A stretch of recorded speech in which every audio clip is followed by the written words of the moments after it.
Scenes may not be suitable for very young audiences. Parental guidance is recommended. Ang programang ito ay naglalabas ng sensitibong eksena at impormasyon. Striktong patnubay at gabay ng magulang ang kailangan.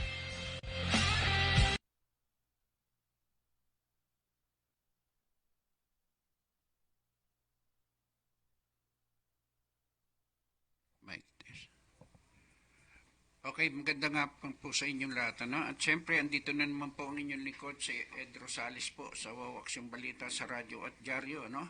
At tayo po ay kukomentaryohan po natin yung mga viral ngayon na mga issue sa iba't ibang lugar ng ating no?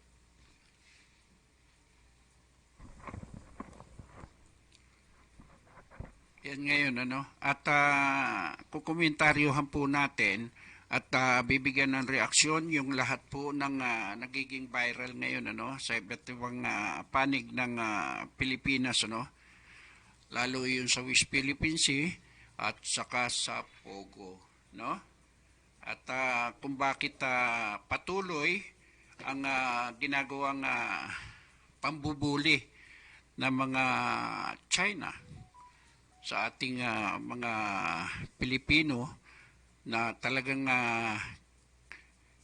ginagawa nila yung gusto nila kahit na alam naman nila na ito ay nasasakupan ng Pilipinas, hindi po sa kanila yung lugar na yon at yan ay ipinanalo po ng Pilipinas yan dahil meron tayong dokumento na pinangahawakan. Kaya yan po yung ating kukomentaryohan, yung kanilang pambubuli at pagpalo doon sa mga tao ng ating mga kababayan, kawawa naman yung mga Philippine Coast Guard natin, Philippine Navy.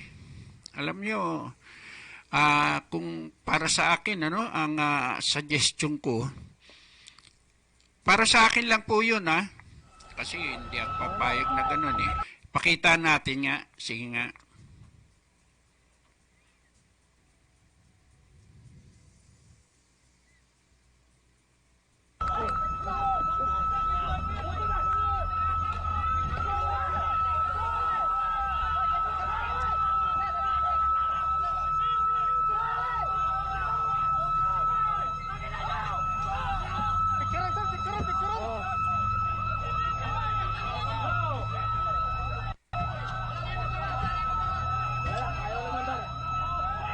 Alin ba ang Pilipinas dyan? Ito? Baka pati? Ha? Oh. Kasi walang plug eh. Dapat may plug eh. Hindi mo tuloy malaman kung alin ang Pilipinas at no?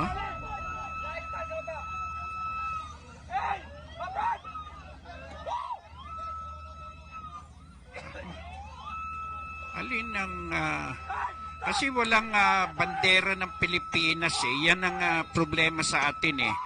No? Pinapalo na tayo, wala pa tayong maipakitang flag ng Pilipinas. Pag nagrarally, ang daming flag ng Pilipinas eh. Pero kapag pinupukpok, wala kang makita, Argabyado naman tayo, no?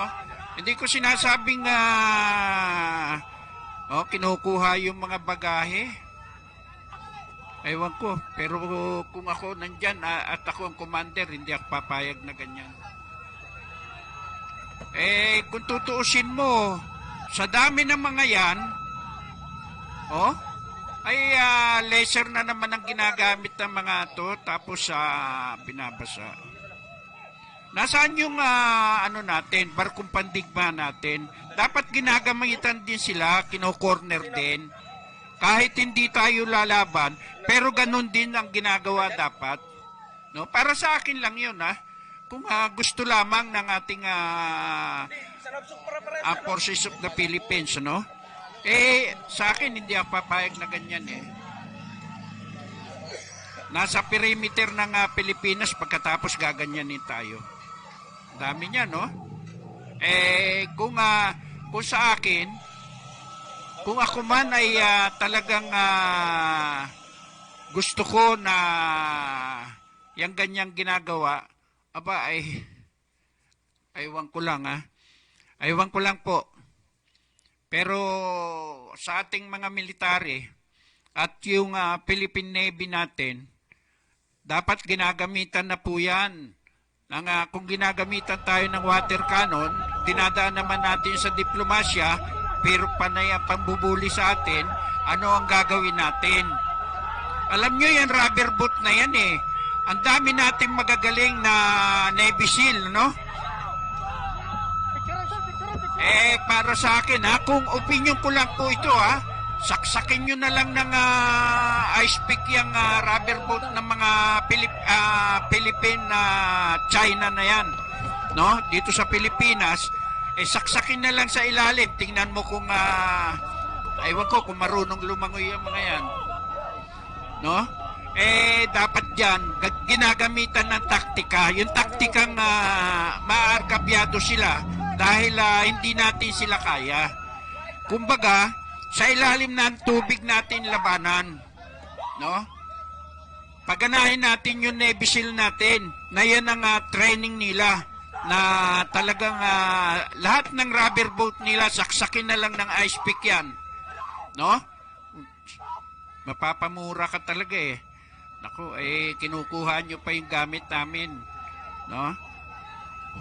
Kawawa, panay turo na lang. Yung turo ng turo. Kung ako, pakukulam ko na lang yan eh. Nakakaawa, no? Nakakaawa ang Pilipinas kapag ginaganyan. Nakakalungkot. Marami tayong sinumpaan tungkulin na bibigyan natin proteksyon ang ating mga kababayan. Ayaw natin silang masaktan. Grabe, oh. Kinubkob nila. Sino? Inandyan? Saan yung inagawan ng barel? Meron ba?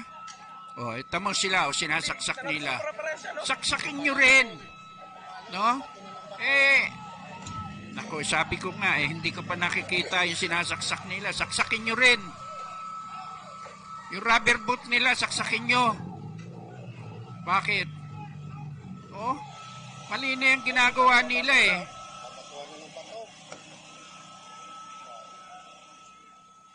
Huwag tayo pumayag na lagi tayong ginaganyan.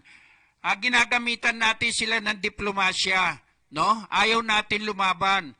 Ngayon, hindi man natin sila kaya sa ibabaw, pakawalan natin yung Navy SEAL natin. Pagka lumalapit sila, butasin yung rubber boat nila, no? Ang dami natin Navy SEAL eh. Ano yan, nagpapalaki lang ng kuwan? Gamitin nyo yung inyong kaalaman sa tubig, sa ilalim ng tubig, no? Para na sa ganon, ay hindi naman tayo naargabyado lagi. Kawawa naman ang mga Pilipino eh. Kawawa talaga. Okay, at ipakita muna natin yung ating bago tayo patuloy ng komentaryo, no? Grabe yan. Ito po, ang lugar na yan ay kuha po natin yan sa Western Bikutan, Taguig City. Ang barangay captain po dyan ay ang barangay captain po dyan, si barangay captain Pedrito Permas, no, ng Western Bikutan. Tinatawagan po natin ng pansin, maging si Mayor Cayetano ng Taguig City. Kaunting ulan lang po, yan ang lumalabas dyan. Bakit hindi po natin mapagawa yan? Ano po nangyayari sa atin? Napakalaki po ng ira o tax ng mga tiga Taguig, no? Napakayaman po ng Taguig. Pero hindi po mapagawa yan. Hindi maka... Grabe na po. Patuloy po. Ilang dekada na po yan, yung baha na yan, pero hindi po nagagawa. Ha? Nasaan si DILG Secretary Benar Abalos? Yan ang pagtuunan nyo ng pansin. Napakarami nyo pinalalabas. Ha? Yung mga circular na pinalalabas nyo na kapag may baha sa gabal, ha? Dapat i-report. O, nasaan kayo? Wala po ba kayong monitoring dyan sa DILG? No? Dapat mayroon po kayong monitoring. Hindi ang pinagtutuunan nyo lang ng pansin yung kakasuhan. No? Isang tao lamang yun eh. Pinadalhan nyo ng ilang batalyon. 2. Plus may sniper pa po. May helicopter. Ha? Panaysap pa. Sap-sap. Nako. Kaawa-awa, ano? A maximum tolerance daw yun, sabi ni Fajardo. No? Yun ang maximum tolerance nila. Ha? Grabe, no? Yan ang ating mga panawagan sa ating gobyerno. Ha? Ilagay naman po natin sa ayos yung maximum tolerance ninyo. Iisang tao lamang po ang uhulihin ninyo, si Kibuloy, si Pastor Kibuloy, ha? 2 batalyon, may sniper pa, may helicopter. Grabe naman po kayo. Ay pag nag-search lang ng warrant 3 tao lang, kayang hulihin po yung tao eh. Mag-aral na lang po muna kayo ng martial art para na sa ganun eh. Kamay-kamay na lang po. Para na sa ganun eh, yung ating kapulisan, huwag na ma-overreact. Overacting naman yan eh. No? Sabi nga ni Senador Senador Padilla, overkill. Totoo naman po eh. Ha? Totoo naman po. Marami pong nag-react dyan sa nasabing KOGC ni Pastor Kibuloy. Hindi po natin kilala si Pastor Kibuloy. Hindi po ako maka-Duterte, hindi rin po ako maka-BBM, no? Kaya wala po akong pakialam sa mga pangyayari na yan. Pero ilagay naman po natin sa lugar, no? Kagaya po nung ginagawa ninyo na overkill na po yan. Overacting na po yan eh. Ang kinakailangan lamang po natin, isi-serve lamang po natin yung warrant eh. Pinapapasok naman po kayo, bakit kailangan masaktan pa yung mga taong nagdadasal? O, di ba? Yung banal na simbahan, hindi po dapat yan na binabastos. May batas po dyan eh. Di ba? Hindi nyo kayang gawin yan sa mga Muslim. Hindi nyo kayang gawin yan sa mga iglesia, Katoliko, sa iba't ibang sikta. Diba? Bakit kay Kibuloy nagagawa nyo? Dapat pare-parehasin po natin. Kayo nag-o-order dyan na yung lusubin ang nasabing KOGC, na wala naman po doon yung tao. O, sana man lang, kung nandoon, yan, okay lang. Pasukin nyo. Kung ayaw kayo papasukin, hindi po eh. Pangatlong beses na, di umano o pang-apat, na kayo ay pumunta roon. Binabalik-balikan nyo. Ay yung warrant po eh, hindi naman pwedeng pabalik-balik kayo. Ibinabalik uli sa korte ito eh. Di po ba?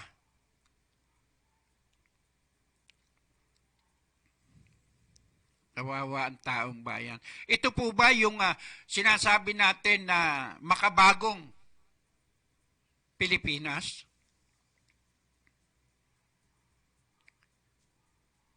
Di ba? Makabagong Pilipinas po ba ito? Hindi po makabagong Pilipinas ito. Ito po ay Para si Hitler na po tayo ngayon eh. No?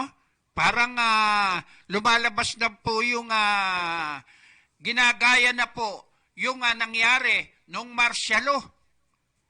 No? Ginagawa na po ba yung ito po ba ay martial law? Kasi yung mga nanunungkulan, baliwala na po eh. Tinatanggalan na po ng power yung mga mayor, governor, at sususpindihin na lang ng walang kaabog-abog dahil lamang dyan sa maisog rally. Oh. Diba? Peaceful ang kanilang rally eh. Malaya tayong pwedeng magpahayag ng ating saloobin. Hindi naman po tayo gumagamit ng mga baril. No? Salita lamang, nakakamatay po ba yon? Hindi naman po, di ba?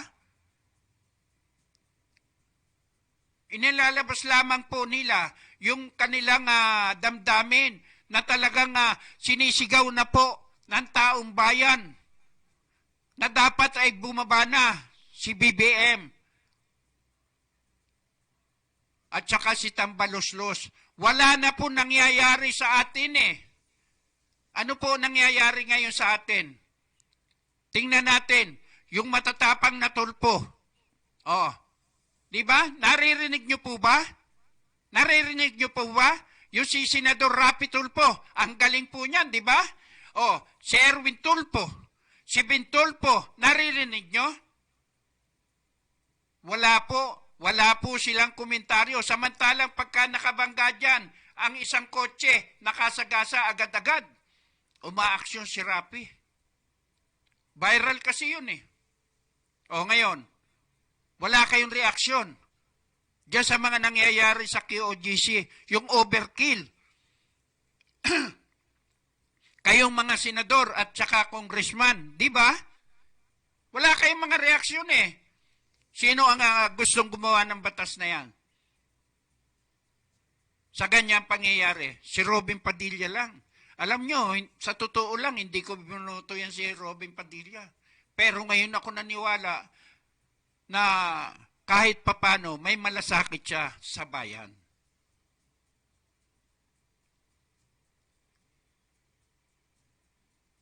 Di ba? Kagaya na lamang po ni Senador Bongo. Ha? Humahanga po ako sa kanyang malasakit center. Dahil ako nakinabang din sa kanyang malasakit center. Pero dyan sa nangyari, sa Davao, wala silang kibo. Ano nangyayari dyan? Maging si Bato. Lahat ng mga senador, congressman, wala po silang reaksyon sa nangyari sa Davao. Samantalang ang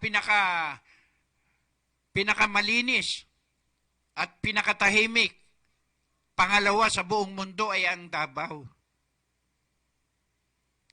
Kaya kita nyo kung saan-saan po sila nagrarally sa iba't ibang lugar ng ating mundo. Para lang maipakita kay BBM na mali na po ang tinatahak niyan landas. Hanggat maaga pa po, President BBM, hanggat maaga pa po at may panahon, magbago ka na. Tanggalin mo yung mga sagabal sa taong bayan. Yung kagaya ng namimigay ng mga ayuda. Sino yung mga namimigay? Kayo, kaharap na kayo. Presidente, Romualdez, mga congressman, senador, kayo na lang ang nagbibigay. Di po ba ang batas po natin, ang talagang namimigay ng ayuda, yung DSWD? Bakit kayo na po ang namimigay ng pera? No? Iba na po yung ginagawa ninyo eh. Dapat sa inyo mga gumagawa kayo ng batas. Hindi kayo ang nagbibigay ng mga ayuda. para ipakilala nyo ang inyong sarili na kayo ay iboto sa ganong sa eleksyon 2025. Diba?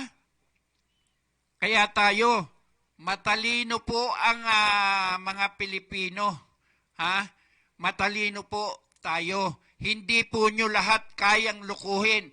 Maaring mayroon kayong naloloko, pero hindi po lahat ng taong bayan ay kaya nyong lukuhin. No? Hindi kaya lukuhin sapagkat matatalino po. Kapag binigyan po kayo ng ayuda, sinabi po nila at politiko po ang nagbigay sa inyo, huwag nyo po iboto. Sapagkat pera po natin yan. Ang lahat po ng ibinibigay nila, galing po sa atin din yan. No? Pinagluloko nyo ang taong bayan. Akala nyo maluloko nyo sila. Hindi po. Ipakita po natin ngayon sa 2025 na ang iboboto po natin, yung karapat-dapat, hindi po yung kagaya nila tambaluslos, yung mga congressman na wala pong ginagawa dyan sa Congress at saka sa Senado. Ang pinakamahalaga po sa atin, mabuti pa si Congressman Marcoleta talagang matapang, kaya niyan labanan yung mga nakapaligid sa kanya. No? Nagsample na siya. Yung ABS-CBN na pasara niya. No? Ngayon naman, ay ang nangyayari ngayon, personalan po. Personalan na. Kapag hindi ka kakampi, may memo ka agad. Suspendido ka 60 days. Tatanggalan ka ng mga karapatan mo. Kagaya ng mga pulis, tatanggalin niya sa inyo ang power. Aalisan niya kayo ng police power. No? Ganyang kabugok ang ating pamahalaan ngayon. Bakit ginaganon nyo kapag kakalaban ninyo? Di ba dapat hayaan nyo sila? Magrarally roon sa lugar na yon. Peacefully naman. Di ba? Bakit sususpindihin nyo yung mga mayor, yung gobernador? Pag nalaman nyo doon magrarally, pababarahan nyo ng mga truck, padadalahan nyo ng guns. Tama po ba yun? Makatao po ba yun? Dapat hindi po kayo natatakot. No? Dapat ipakita nyo na ang mga Pilipino ay talagang meron tayong karapatan na magsalita. Basta hindi po tayo gumagamit ng mga armas na nakapapatay. No? Ang importante lamang po, yung ating pananalita. No? Hindi naman nakakamatay ang salita Di ba? Hindi po nakakamatay ang salita.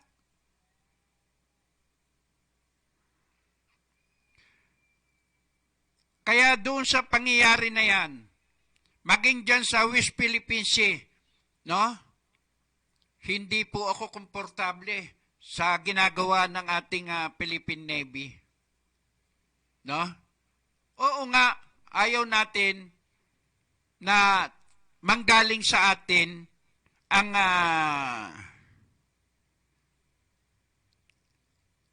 ang mga problema. Pero kung binibigyan po tayo ng problema, siguro naman, no? Bukod doon sa ating diplomasyang ginagawa, kung pinapalo po tayo no? Gamitan po natin ng taktika.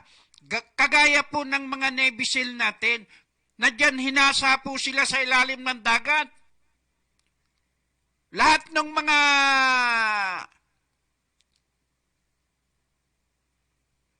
sasakyan nila,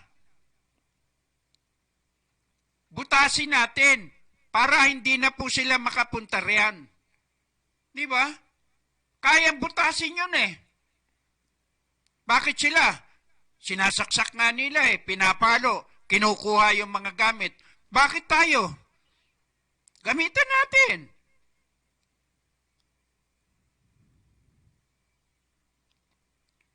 Dapat nakikipagsuntukan na lang kayo eh kung ayaw nyo gumamit ng mga ano eh, no? Total ang mga Pilipino talaga matatapang, no? Pero yung ginagamitan ka ng laser, tapos water cannon, tapos pinapalo, binabanggaan sa sakyan, aba, kinakailangan na dyan. Kinakailangan na lumaban po tayo kahit pailalim. Saksakin natin yung saksakin natin yung kanilang sasakyan, butasin natin para lumubog sila diyan sa West Philippines. Grabe na po yung mga ginagawa nila eh. Hindi na po makatao. O di ba? Hindi na po makatao 'yan. Kagaya na lamang ng memo ni DILG Secretary, yung circular number 2024-053 sa buong bansa ni DILG. Bawal po ang nakaparada at ginagawang terminal o yung mga sagabal sa kalsada, ipinagbabawal po. Bakit hindi po mapatupad ng mga local traffic o ng mga mayor? Bakit? Magkano po yung mga kasunduan at hindi napapaalis yung mga yan? O, kagaya ng Mabuhay Lane, dyan sa Pasay at Baclaran. O, bakit hindi maalis yan? Ang daming MMDA, i-demolish na lamang po yung MMDA. Wala namang ginagawa yan eh. Ang laki po ng budget niyan. O, di ba? Ang laki po ng budget ng MMDA pero wala po silang magawa. Ano po ginagawa nila? Hindi masolusyonan ang traffic. Bakit? Panay lang forma eh. Sasabihin nila, i-ooperate nila ang lahat ng mga illegal terminal, illegal parking sa iba't ibang lugar ng ating bansa. O nasaan sila? Andyan sa Pasay, nakatambak yung MMDA. Pakuya-kuya-kuy, naninigarilyo, nadadaanan yung mga illegal vendors, pero hindi po pinaalis. Ang tanong, magkano ang kasunduan? Pwede bang mag-operate siya? Pwede ba maglatag yan kung wala namang binibigay sa mga namumuno sa ating bansa? Kagaya ng mayor, kagaya ng mga pulis na yan, kagaya ng mga MMDA na yan. O, di ba? May clearing operation po tayo. Pag dumaan ang clearing operation, bye-bye. Mamaya, babalik ako, ha? Ibalik nyo lang. Pagdaan namin, ibalik nyo. Yun eh. Kaya dapat si Atty. Artis inaalis sa MMDA. Lahat ng MMDA, i-demolish na po yan at walang silbi sa bayan. Panay lang kayo forma. Yung problema sa EDSA, yung traffic, paano nyong masusolusyonan? Wala kayong solusyon. Ilang taon na po kayo dyan sa MMDA. Hindi nyo mabigyan ng solusyon yung problema sa traffic. Bakit? Siyempre, may mga kasunduan yan eh. Nandyan po dumadaan ang lahat ng mga kolorom, bus, truck, jeep, taxi, UB Express, kung saan nakakalat po yan.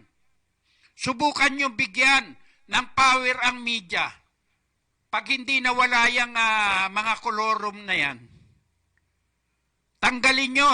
Ina-attention ko, si President BBM, para naman gumalaw-galaw tayo.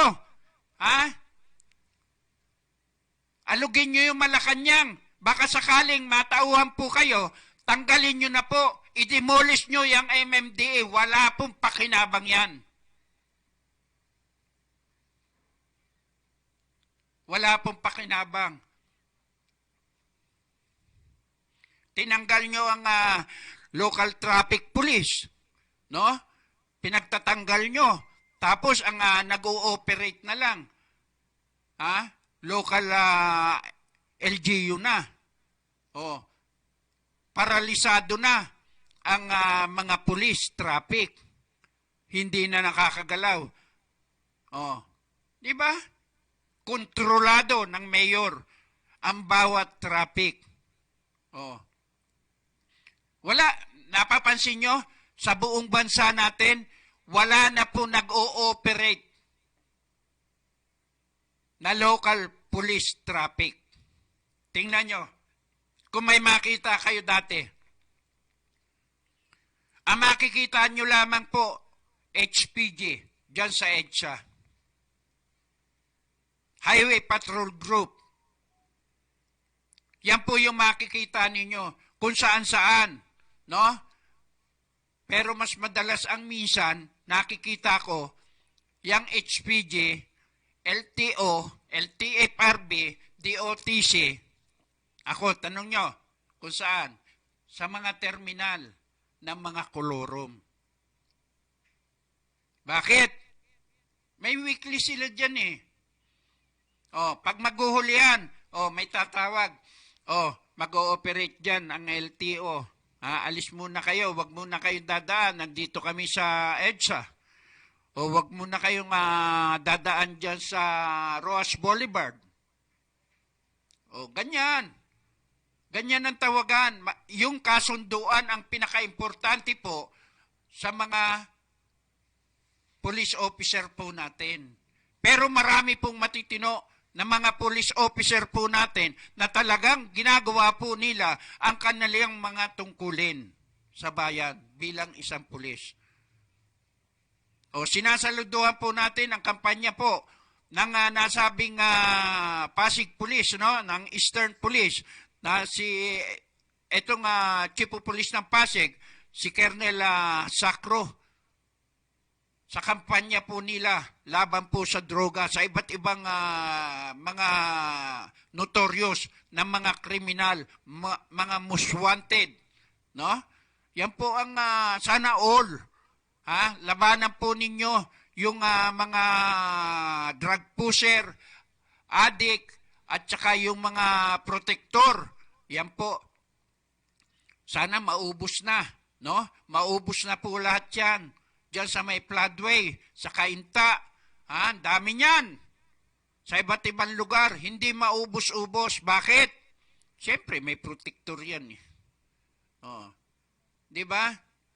Hinahangaan din natin at kinokongratulation natin si Police Brigadier General Rodrigo Maranan, ang District Director ng QCPD. Sir, saludo po tayo sa mga kampanya nyo laban po sa mga kriminalidad, laban sa krimen sa iba't ibang lugar ng QCPD, no? Marami silang mga huli, mga most wanted, robbery, at iba't iba pa, no? Rape, karnaper, dami, drugs. Number 1, karamihan, drugs ang mga nahuhuli dyan sa Quezon City. Maging dito sa Pasig, karamihan din, drugs, rapists. Nako. Alam nyo, pinakamahirap sa buhay, yung ikaw ay magkaroon ng kamag-anak na drug addict. No? Ang buong pamilya mo apektado dahil dyan sa droga. Bakit hindi po maalis yan dito sa Pilipinas? Sana po, bitayin na ang lahat ng drug addict, yung mga sumisingot ng pulburon.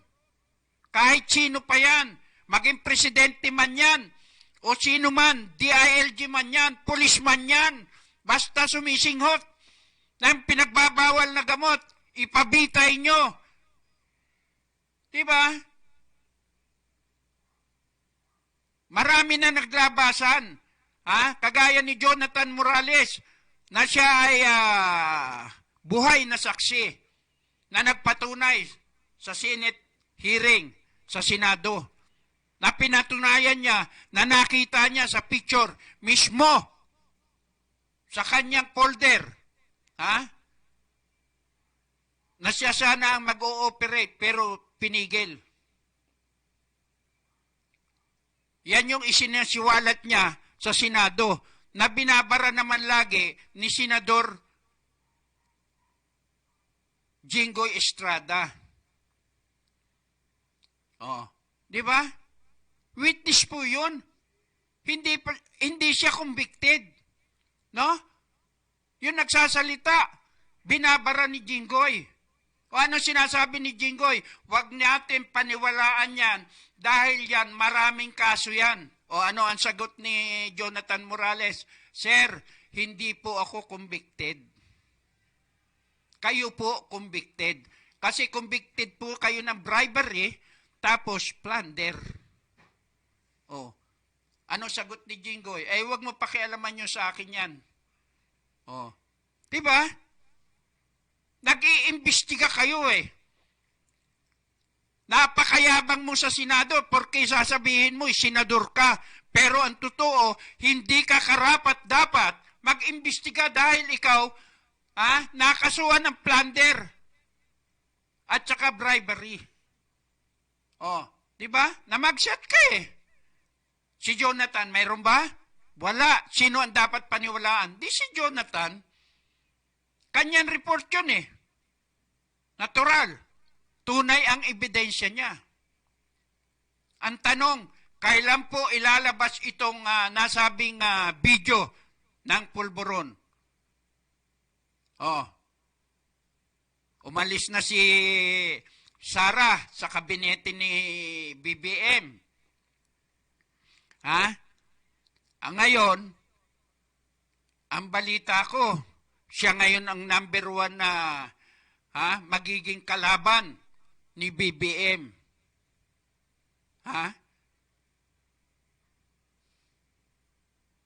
Ngayong labanan na to. Siya po ang mabigat na magiging kalaban ni BBM. Ang pagkakaalam ko, bago matapos ang katapusan ito, magtatapos na rin po siguro kayo sa inyong kawalang hiyaan sa gobyerno. Dapat maubos na po ang mga lahi ninyo. Hindi na po kayo dapat mabalik sa posisyon. Lahat ng gumagawa ngayon ng katiwalian dyan sa gobyerno, dapat hindi na po sila mabalik sa kanilang mga tungkulin. Karamihan sa kanila, re-electionist. No? Kagaya ni Bongo, kagaya ni Bato, Tolentino, panay walang kibo sa PDEA link. No? Wala kayong kibo. Maging doon sa KOGC, wala rin kayong mga kibo. Bakit? Takot kayo wala pala kayong yagbuls. No. Takot kayo sa nakapwesto kasi gugurgurin kayo. Yan po ang problema sa atin. Tumakbo kayo senador tapos natatakot kayo na ibulgar yung katotohanan. Imbestigahan yung karapat-dapat. Nakita nyo lahat ng congressman nag-iimbestiga doon sa PNP.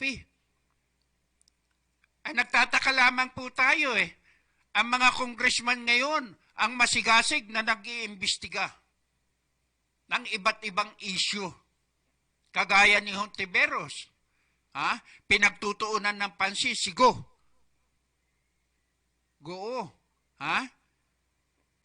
Dahil lamang doon sa isinasangkot siya na may kinalaman siya doon sa Pogo, sa Bamban, Tarlac. At hindi raw siya Pilipino. Oh, di ba?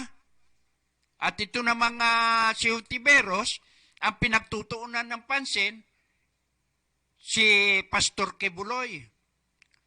Paulit-ulit na lamang po yung investigasyon ninyo. Panghihiya na po sa tao yan. Ha?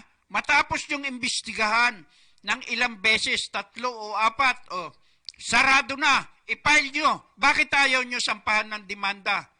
Kung saan nyo gustong sampahan? Sa korte. Bakit pinaiikot-ikot lamang po ninyo? Di ba? Ano sabi ni Congressman Marcoleta? Tumbukin mo. Kung may ebidensya ka, ipakita mo, sampahan mo ng demanda. Wala po kayong isinasampang mga demanda. Lahat po kayo dyan sa Senado at Congress. Lahat ng iniimbestigahan nyo po riyan. Maging si Rapi Tulfo, maging si Erwin Tulfo, lahat kayo dyan ay bugok. Bakit? Meron po kayo nakasuhan, kagaya ng PCSO, na inimbestigahan ni Rapi Tulfo? Magkano? 1 bilyon? Yan po yung sinasabi natin.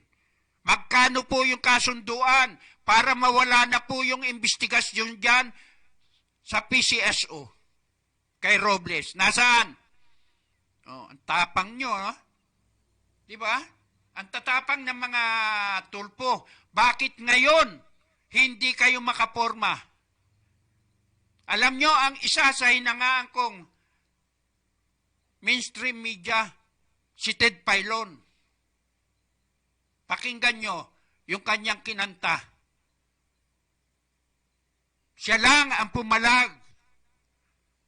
Siya lang ang may yagballs. Pero lahat kayo wala. Nung umpisa pa lang sinasabi nyo, magnanakaw yan. Hindi natin dapat iboto yan. Ngayon napatunayan nyo na. Bakit ayaw nyong bombahin ng bombahin? Di ba? Dapat binobomba nyo na. Kasi may karapatan na kayo Nakita nyo na ang ebidensya. Inuubos nila ang pera ng bayan. Punta rito. Kung saan-saan sila. Isasama nila yung isang buong baryo. Pupunta sila sa ibang bansa. Kaninong pera yung ginagastos? Pera po ng taong bayan. Hindi nila pera yan Kaya dapat lamang, wakasan na po ang pagmamalabis po nila, pagmamalupit sa bayan. Yung corruption na sinasabi, no? Napakahaba na po. Magkakaroon na naman siya ng nasabing 100 days na ano ba yun? Nakalimutan ko tuloy Yung pangalawang taon niya ngayon, no? Anong tawag doon, Arby? Yung magsasalita siya sa buong bayan? Sona. Magsosona naman at sasabihin na naman niya na ito ang aking mga naging programa. Pakinggan nyo. Number 1, bumaba ang bigas. Gagawin kong 20, naging 80 hanggang 90. Ang isda, pabababain ko, yung dating 50, naging 150. Yung gasolina, ilang beses nagtataas. Yung krudo, gasolina, at iba pa. No? Grabe. Tapos, ang sweldo ng taong bayan, wala pa sa minimum. Ano po nangyayari sa atin? Magyayabang kayo. Ito yung nagawa ko mula nung nakaraang taon. Ito yung pangalawang zona ko. Nagawa kong sirain ang lahat ng kalsada. Nagawa kong pabungkal lahat ng matitinong kalsada. Oh. Di ba? Marami akong ginawa, patsi-patsi. Diyan sa C5. Di ba? Ang dami niyong nagawa, Mr. President. Yung lahat ng pinangako nyo, nagawa nyo. Sobra pa nga eh. Yung 20, naging 100 eh. Oh, di ba? Yun ang una nyo ipinalaban sa tao eh. Oh, kaya kita nyo yung unit team nyo, hanggang 2022 lang, wala na. Dapat lang. Dapat lang kayong kalusin dyan sa Malacanang. Alam nyo kung bakit? Wala po kayong natupad sa mga pangako nyo.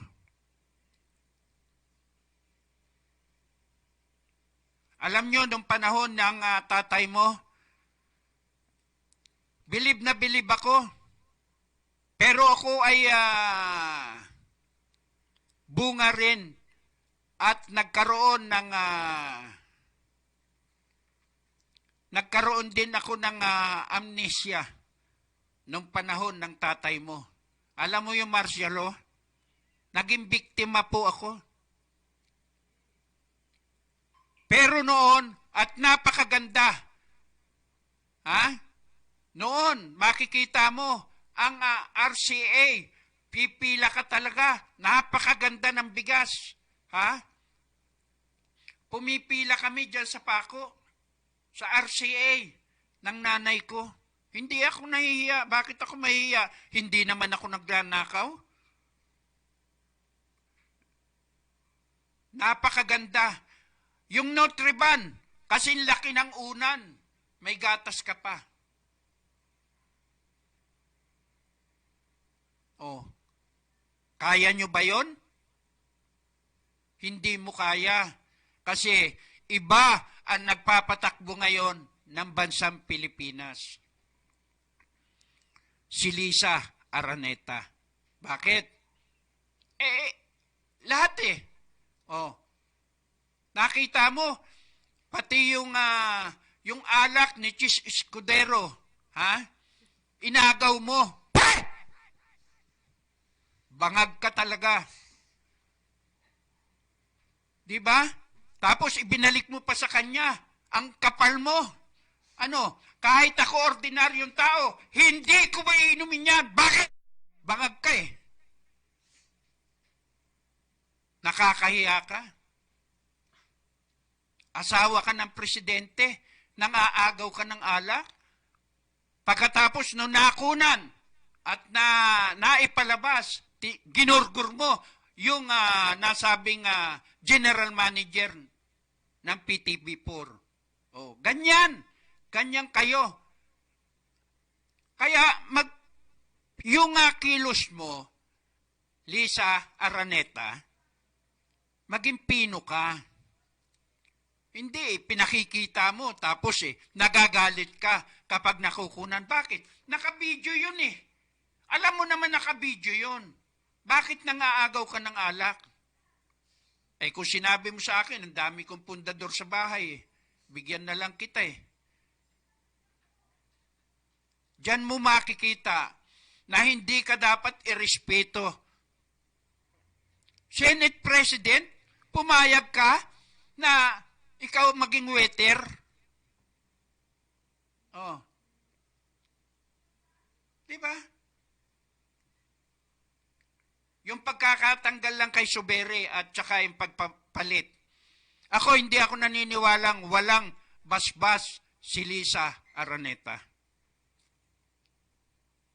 Maging dyan sa Chief PNP, hindi ako naniniwalang walang basbas yung mga nakaupo ngayon dyan. Diba? Kung patuloy ang ganyang ginagawa po ninyo sa bansang Pilipinas, baka hindi po kayo abutin ng katapusan. Galit na po ang taong bayan sa inyo dahil sa ginagawa po ninyo. Yung dapat na magbigay ng ayuda, yung DSWD, kayo na rin po ang nagagawa. Kayong mga congressman at senador. Pag mag-iimbestiga, kayo na rin po ang pulis. Oh. Kayo na NBI, kayo na pulis, kayo na lahat. O sarado nyo na yung Senado. Tanggalin nyo na lahat ng PNP at saka military sa buong Pilipinas para kayo na lamang po ang maging tao. Kayo na lang po ang magkuman. Akala nyo po ba papasa ang tiyatsa nyo? Hindi. Malabo po kayo. Hindi po papayag ang taong bayan. Tiyatsahin nyo mukha nyo. Diba? Nakakaawa ang bayan, niloloko nyo. Oh, pinakita nyo, aagawin na naman ni Lisa Araneta yung alak. O, tingnan nyo ha. O, kayo mga kababayan, pagmasdan nyo kung sino ang adik sa amin.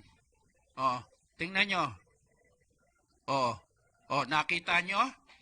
Kita nyo ha? I-close up mo kaya para makita natin. O, siguro binulungan ng waiter. Ma'am, hindi po yun ang alak nyo. Oh.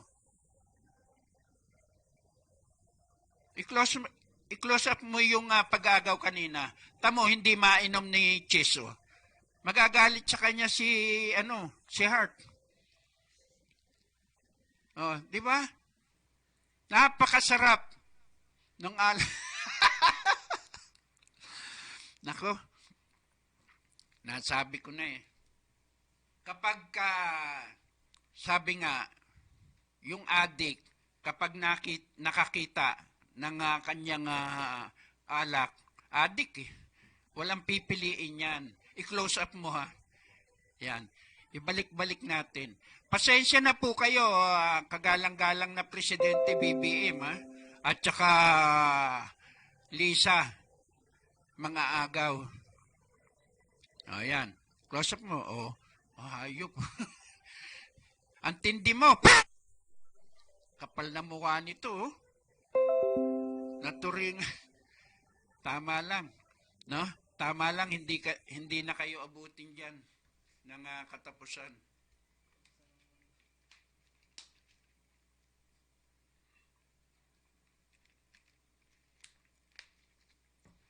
Pakita mo yung yung isa.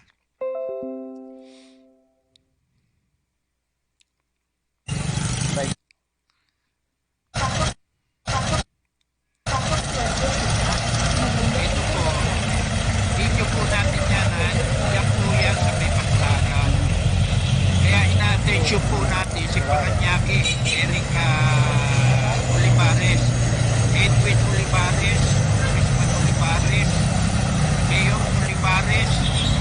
Iyan illegal terminal po yan. No? Bakit hindi po malis yan? Mabuhay lane po yan.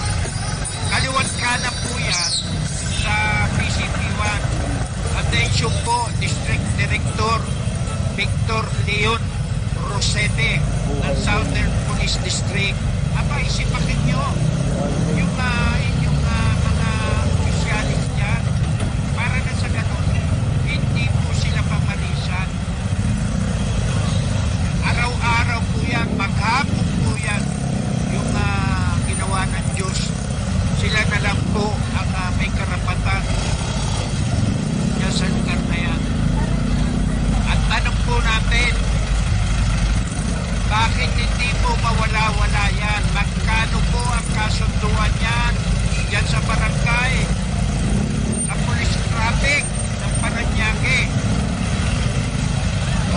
District Director Vicente at siya po police ng Paranaque City. Ano pa ang ginagawa nyo? Diba? Tapos yung likod, ginawa niyo rinal. Yung harap at likod ng presinto na yan. Napakasumi.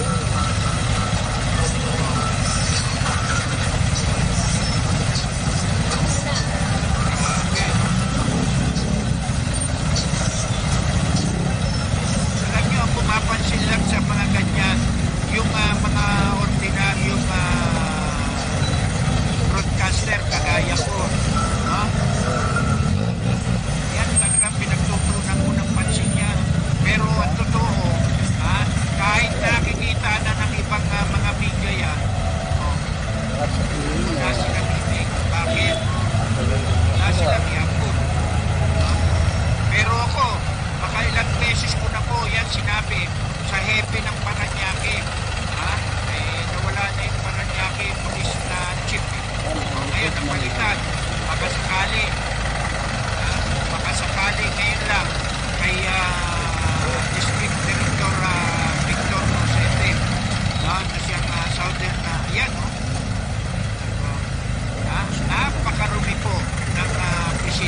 yung sinasabi natin. Yan po ang presinto.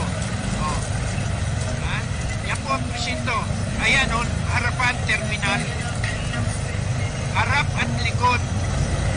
Panay vendors po yan dyan. Oh. Bakit hindi po mawala? Yan po at ano, ang programa. No? Nakakahiya po kayo. Kayong mga nagbibigay ng order galing sa DILG, wala naman pong sumusunod sa inyo. Yung circular number 2024-053 sa buong bansa. Oh, attention, DILG. Ha? Benarabalos, ano na? Gising ka pa ba? Ang pinagtutuunan mo ng pansin si yung Bamban Mayor, ha? Masuspindi lahat yung Kibuloy, ha? Sino pa? Pugo. Yun ang mga pinag-aanuhan nyo eh. Oh, eto, titipan ko kayo ha, baka hindi mo alam o baka nagbubulag-bulagan ka, DILG Secretary. Sa Cavite, ang dami po, ang laki, ang lawak po ng bahay ng mga pugo roon. Oh, binili po yun ng mga pugo. Ha? Sino may-ari? O, kayo na ang ayaw kong sabihin. Ha? Pero pag pinilit nyo ako, sasabihin ko rin. Ha? Nasa Cavite po ang pinakamalaki. O, ha? Wala na tayong oras. Maraming salamat po, no? At sa susunod na Friday, ha? Ganitong oras, 1:00 hanggang 2:00 po. Sana po, yung aking komentaryo at reaksyon, ha? Talaban po kayo. Ha? Maraming salamat po sa aming station manager kay Ma'am Pinico Demos, kay RB, at sa susunod na magpo-programa, no, kay John. Ha? Si John ba ang kasunod? Okay. At abangan nyo yung kanyang hagupit ba yan? Ha? Ha? Ano? Oh, gulpi di gulat. Oh, gugulpihin ni John ngayon at magugulat kayo. Ha? Thank you ha, at maraming salamat.